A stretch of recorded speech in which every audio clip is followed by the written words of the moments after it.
Hi, ரீசெண்டாக ஓஆர்எஸில் ஒரு issue போயிட்டுருக்கு அப்படிங்கிறத பற்றி நிறைய பேர் அவேராக இருப்பீங்க. பட் என்ன இஷ்யூ அப்படின்னு நிறைய பேர்த்துக்கு தெரியாமல் ஓபிடியில் ஒரு லூஸ் டூல்ஸோ வாமிட்டிங்கோ வருது அப்படின்னா டீஹைட்ரேஷன் ப்ரிவென்ட் பண்ணுறதுக்காக நம்ம ஓஆர்எஸ் கொடுத்தோம் அப்படின்னா ஓஆர்எஸ் எல்லாம் பேன் பண்ணிட்டாங்களாமே, கொடுக்கலாமா அப்படிங்கிற மாதிரி கொஸ்டின் ரைஸ் பண்ணுறாங்க. ஆக்சுவலாக அது என்ன இஷ்யூ அப்படின்னா 8 இயர்ஸாக ஹைதராபாத்தை சேர்ந்த paediatric doctor Sivaranjani ma'am sugar based fruit ஜூஸஸ்க்கு எல்லாமே ராங்காக ஓஆர்எஸ் அப்படின்னு லேபிள் பண்ணக்கூடாது அப்படின்னு சொல்லிட்டு கேஸ் ஃபைல் பண்ணி ரீசெண்டாக அக்டோபரில் அந்த கேஸை வின் பண்ணியிருக்காங்க.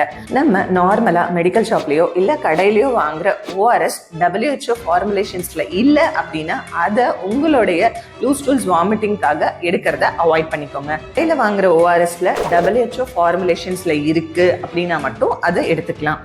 அதே மாதிரி இதில் எல்லாம் உங்களுக்கு கன்ஃபியூஷன்ஸ் இருக்குது அப்படின்னா பெட்டர் பவுடர்டு ஃபார்ம் ஓஆர்எஸ், அதாவது WHO ரெக்கமெண்டேஷன்ஸில் இருக்கிற பவுடர்ட் ஃபார்ம் ஓஆர்எஸை இவ்வளோ அளவு தண்ணியில் போட்டு குடிக்கலாம் அப்படிங்கிற மாதிரி கொடுத்துருப்பாங்க. அந்த ஓஆர்எஸ் உங்களுக்கு சேஃபானது, டீஹைட்ரேஷன்லேருந்து வெளியில் வர்றதுக்கு நல்லா ஹெல்ப் பண்ணும். ஞாபகம் வச்சுக்கோங்க, WHO ரெக்கமெண்டேஷன்ஸ் இருக்கிற ஓஆர்எஸ் மட்டும்தான் ஒரு மெடிசனாக லூஸ் டூல்ஸ் வாமிட்டிங்க்கு ஹெல்ப் பண்ண போகுது. தேங்க்யூ.